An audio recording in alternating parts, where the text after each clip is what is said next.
காரைக்கால் மாவட்டம் திருநள்ளாறில் போக்சோ வழக்கில் சாட்சி அளித்த நபரை குற்றவாளியின் நண்பர்கள் அரிவாளால் வெட்டி கொலை செய்ய முயன்ற சம்பவம் அதிர்ச்சியை ஏற்படுத்தியிருக்கிறது.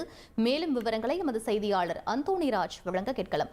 அந்தோணிராஜ், என்ன நடந்தது? முழு விவரங்களை பதிவு பண்ணுங்க. காரைக்கால் மாவட்டம் திருநள்ளாரை சேர்ந்த பிரபல ரவுடி நந்தா என்கின்ற நபர் மீது திருநள்ளார் போலீசார் அடிதடி உள்ளிட்ட பல்வேறு வழக்குகள் இருந்து வந்துள்ளது. இதனிடையே பாத்தீங்கன்னா திருநள்ளார் காவல் நிலையத்தில் போக்சோ வழக்கு பதிவு செய்யப்பட்டுள்ளது.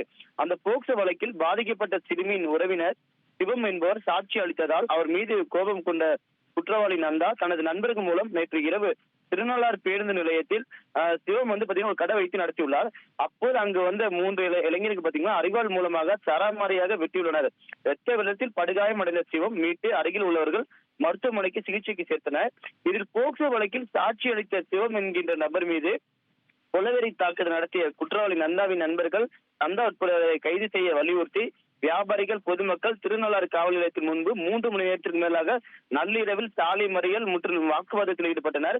மேலும் திருநள்ளாறில் சட்டம் ஒழுங்கு கெடப்பட்டுள்ளதால் வாக்குவாதத்தில் ஈடுபட்டனர். திருநள்ளார் போலீசார் வழக்கு பதிவு செய்து நந்தாவின் நண்பர்கள் 3 பேரை போலீசார் தேடி வருகின்றனர். திருநள்ளார் முக்கிய இடமாக பாத்தீங்கன்னா இந்த பேருந்து நிலையத்தில் இந்த சம்பவம் நடைபெற்றுள்ளது. நள்ளிரவில் ஒட்டுமொத்த திருநள்ளார் காரைக்கால் அதிர்ச்சியாக்கியுள்ளது. மேலும் இந்த 3 நபர்கள் வெட்டிவிட்டு அரிவாளுடன் தப்பிச் செல்லும் சிசிடிவி காட்சிகள் தற்போது வெளிவந்து பரபரப்பை ஏற்படுத்தியுள்ளது.